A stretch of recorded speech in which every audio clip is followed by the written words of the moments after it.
வணக்கங்க. வாங்க நம்ம இன்னைக்கு அருமையான பப்பாளி வச்சு சூப்பரான ஒரு ஜூஸு அதோட ஒரு ஸ்வீட்டு பண்ண போகிறோம். பாருங்கள், இந்த பப்பாளியோட கலர் பாருங்கள், என்ன கலர் அப்படியே பிரைட்டாக இருக்குங்க.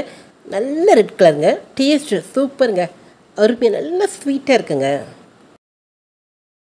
அந்த கலர் பார்த்தா தெரியுங்க. நல்ல ரெட் கலருங்க. சூப்பருங்க. டேஸ்ட் அப்படி இருக்குங்க. பப்பாளி சாப்பிட்றதுக்கே தித்திப்பாக இருந்ததுன்னா அதில் ஒரு ஸ்வீட் செஞ்சு எப்படி இருக்கும்? ஆமாங்க, நாம் இன்னைக்கு பப்பாளி வச்சு ஒரு அல்வா செய்ய போகிறோங்க. இந்த பப்பாளி கடையில் வளர்ந்தாங்க, என்ன வெரைட்டின்னு தெரிலங்க. கண்டிப்பாக அந்த விதையில எடுத்துச்சு முளைக்க வச்சுருந்தேங்க. இந்த டேஸ்ட் அவ்வளோ சூப்பராக இருக்குங்க. அடிச்சிக்க முடியாதுங்க. டேஸ்ட் அப்படி இனிக்குதுங்க. ஓகேங்க, நம்ம இப்போ முதல்ல பார்க்க போகிறது ஸ்வீட் தாங்க. பப்பாளி பாதி எடுத்து வச்சுருக்குங்க. இப்போ கடாய் காஞ்சிருச்சுங்க. நெய் சேர்த்துக்கலாம். இப்போ அதில் முந்திரி பருப்பு சேர்த்துக்கலாம். இந்த அல்வாக்கு அதிகமான நெய் தேவைப்படாதுங்க. கொஞ்சமாக நெய் இருந்தால் போதுங்க. முந்திரியை நல்லா வறுத்துக்கலாங்க. அடுப்பை சிம்மில் வச்சுருக்கீங்க. முந்திரி பருப்பு வறுபடட்டுங்க. இப்போது பப்பாளி பழத்தை பேஸ்ட்டாக அரைச்சிக்கலாம். தண்ணி சேர்க்காமல் அரைச்சிக்கோங்க. பப்பாளி பழத்தை நல்லா நைஸாக அரைச்சிக்கோங்க. இது கூட வாசனைக்கு 4 ஏலக்காய் சேர்த்துக்கோங்க. அதையும் சேர்த்து நைஸாக அரைங்க.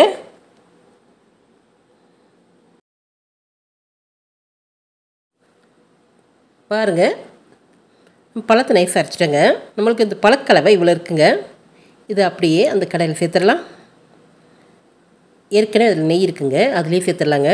அதையும் சேர்த்து நல்லா கிண்டி விடுங்க.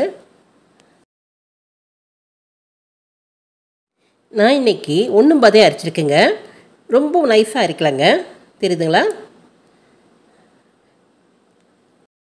அடுப்பு சிம்மில் இருக்குங்க. இந்த பழக்குள் வேகட்டுங்க.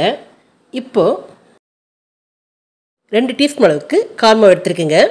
தேவையான அளவுக்கு தண்ணி சேர்த்துக்கலாம். நல்லா கரைச்சி விடுங்க. இது நல்லா கரைட்டுங்க. இது ஒரு பக்கம் அப்படியே இருக்கட்டுங்க. பழம் வந்துருச்சுன்னு பார்க்கலாம்.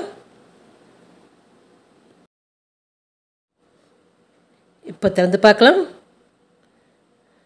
பாருங்கள், என்ன கலர், நல்ல வாசனைங்க. ஏலக்காய் பப்பாளி சேர்ந்து ஒரு அருமையான வாசனைங்க. கண்டிப்பாக இந்த ஸ்வீட்டுக்கு இந்த ஃப்ளேவருக்காக ஏலக்காய் சேர்த்துக்குங்க. டேஸ்ட் சூப்பராக இருக்குங்க. வாசனையும் சூப்பராக இருக்குங்க. இப்போது இது தேவையான சர்க்கரை சேர்த்துக்கலாம். நான் எடுத்துருக்கிற இந்த பப்பாளி நல்ல இனிப்புங்க. அதனால் 1 கப் அளவுக்கு சர்க்கரை சேர்த்துக்கிறேங்க. நீங்கள் இந்த அல்வா செஞ்சீங்கன்னா நீங்கள் எடுக்கிற பப்பாளி எவ்வளோ ஸ்வீட்டாக இருக்கோ அதுக்கேற்ற மாதிரி இந்த சர்க்கரை அளவை கூட்டியோ குறைச்சோ சேர்த்துக்குங்க. பப்பாளி பழத்தில் இனிப்பு கம்மியாக இருந்தால் ஒரு 2 கப் அளவுக்கு சர்க்கரை சேர்த்துக்கலாங்க. இப்போ இது மூடி வைக்கலாம், வேகட்டுங்க. இப்போ ஒரு 10 நிமிஷம் ஆச்சுங்க. பாருங்கள், பழக்கலவை நல்ல கொதி வருதுங்க. ஓகேங்க, நீங்கள் இப்போ தான் நம்ம வீடியோவை முதல் பார்க்குறீங்களா? அப்படி பார்க்குறாந்தா மறக்காமல் நம்ம சேனலுக்கு சப்ஸ்கிரைப் பண்ணிட்டீங்களா? கீழே இருக்க பெல் பட்டனில் ஆல் கொடுத்தீங்கன்னா நாங்கள் போகிற வீடியோ தொடர்ந்து உங்களுக்கு வரும். ஓகேங்க, பழக்கூழ் நல்லா கொதி வந்துட்டுருக்குங்க. இந்த கலவை நல்லா வெந்திருக்குங்க. ஓரளவுக்கு கெட்டியாக வந்திருக்குங்க. இந்த அல்வாவை கண்டிப்பாக குட்டீஸ் செஞ்சு கொடுங்க. குழந்தைகள் எல்லாமே விரும்பி சாப்பிடுவாங்க. டேஸ்ட் அப்படி இருக்குங்க. இந்த அல்வா நீங்கள் எதில் செஞ்சதுன்னு யாராலும் கண்டுபிடிக்க முடியாதுங்க. அந்தளவுக்கு டேஸ்ட் சூப்பராக இருக்குங்க. சொன்னாதாங்க தெரியும் இது பப்பாளி அல்வான்னு. இப்போ கான்மாவு கரைச்சி வச்சுருக்கோம் இல்லையா, அதை கொஞ்சம் கொஞ்சமாக சேர்த்துக்கலாங்க. மொத்தமாக சேர்த்துறாதீங்க. கொஞ்சம் கொஞ்சமாக கலந்து அப்படி கிண்டி விடுங்க. நல்லா கலந்து விடுங்க.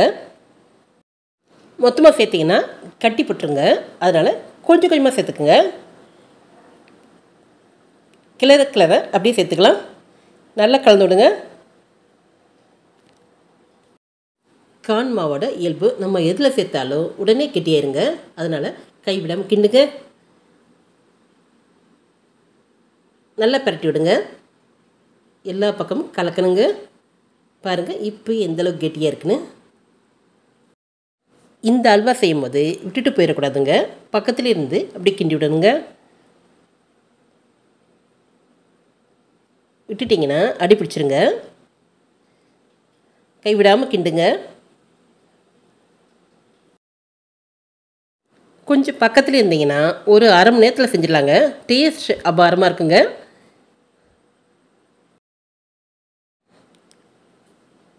பாருங்கள், நல்லா கலந்து விடுங்க. தெரியுதுங்களா? பழக்கூழ் நல்லா கொதி வருதுங்க.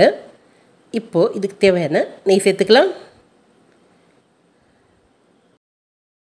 நான் இதுவரை நெய் சேர்க்கலாங்க. இப்போ தாங்க ஒரு கரண்டில் சேர்த்துருக்குறேங்க. அதிகமாக நெய் தேவைப்படாதுங்க.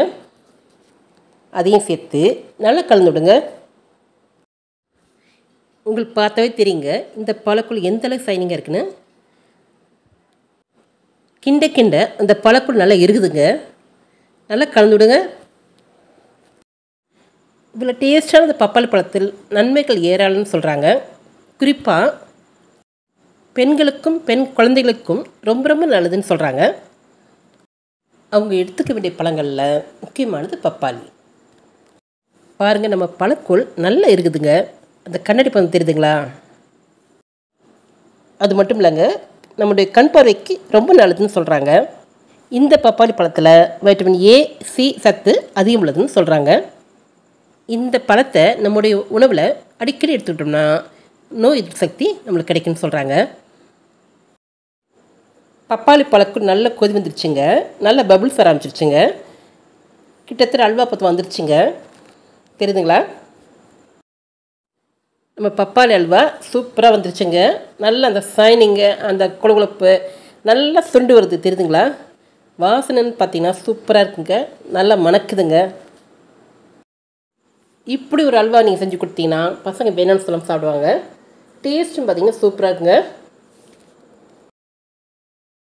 நமக்கு இந்த மாதிரி பப்பாளி பழம் கிடைக்கும்போது இந்த மாதிரி அல்வாவோ இல்லை ஜாமாவோ செஞ்சு வச்சிட்டோம்னா ஒரு தோசைக்குள்ளேயோ சப்பாத்தியோ இல்லை பூரிக்குள்ளே வச்சு பசங்களுக்கு கொடுக்கலாங்க.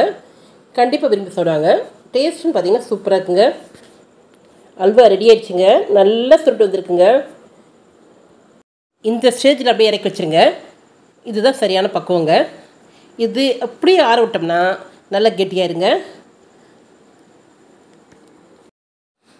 இப்படி ஒரு அல்வாவை நீங்கள் செஞ்சு கொடுத்தீங்கன்னா யார் வேணும்னு சொல்லாமல் சாப்பிடுவாங்க. குறிப்பாக பசங்க கண்டிப்பாக சாப்பிடுவாங்க. கேட்டு கேட்டு சாப்பிடுவாங்க. டேஸ்ட் பார்த்திங்கன்னா சூப்பராக இருக்குங்க. அல்வா ரெடிங்க. சூப்பராக இருக்குங்க.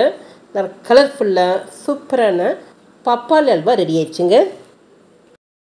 நம்ம பப்பாளி அல்வா நல்ல மணத்தோடு அப்படியே சூப்பராக இருக்குங்க. டேஸ்ட்டு அட்டகாசமாக இருக்குங்க. சட்டியில் ஒட்டல தெரியுதுங்களா? நல்லா சுருண்டு வந்திருக்குங்க. இந்த பப்பாளி பழ அல்வாவை நீங்கள் ஒயிட் சக்கரை சேர்த்து செய்யலாம். இல்லையா பெரியவங்களுக்கு கொடுக்குறாந்தா நாட்டு சக்கரை சேர்த்துக்கலாம். ரெண்டும் டேஸ்ட் வித்தியாசப்படாதுங்க. ஒரே மாதிரி தாங்க இருக்கும். ரெண்டுமே நல்லா இருக்குங்க. அல்வா ரெடிங்க. சூப்பருங்க. இதை இப்படியே ஆற விட்டுறலாம். ஒரு ½ hour கழிச்சு பார்க்கலாம். கொஞ்ச நேரம் ஆற விட்டோம்னா நல்லா கெட்டியாக இருங்க. இல்லையா சூடாக வேணுமா அப்படியே சாப்பிட்டோம்னா சூப்பராக இருக்குங்க. இந்த மாதிரி அல்வாவை நீங்கள் ஹெல்த்தியாகவும் அதே நேரம் டேஸ்ட்டாகவும் செஞ்சு கொடுக்கலாங்க. நம்ம அல்வா சூப்பராக டேஸ்ட்டாக நல்லா கலர்ஃபுல்லாக நல்ல வாசனையாக அதே நேரம் ஹெல்த்தியாக வந்திருக்குங்க. நான் செய்கிற இதே மெத்தடில் இந்த பப்பாளி பழ அல்வாவை நீங்கள் கண்டிப்பாக ஒரு முறை செஞ்சு பாருங்கள். செஞ்சு பார்த்துட்டு எப்படி இருக்குது சொல்லுங்கள். மறக்காமல் சப்ஸ்கிரைப் பண்ணுங்கள். இந்த வீடியோ உங்களுக்கு பிடிச்சிருந்தா உங்கள் லைக்ஸையும் கமெண்ட்ஸையும் கொடுங்க. ஃப்ரெண்ட்ஸுக்கு ஷேர் பண்ணுங்க. இதேபோல் மற்ற வீடியோவில் சந்திக்கலாம். நன்றி.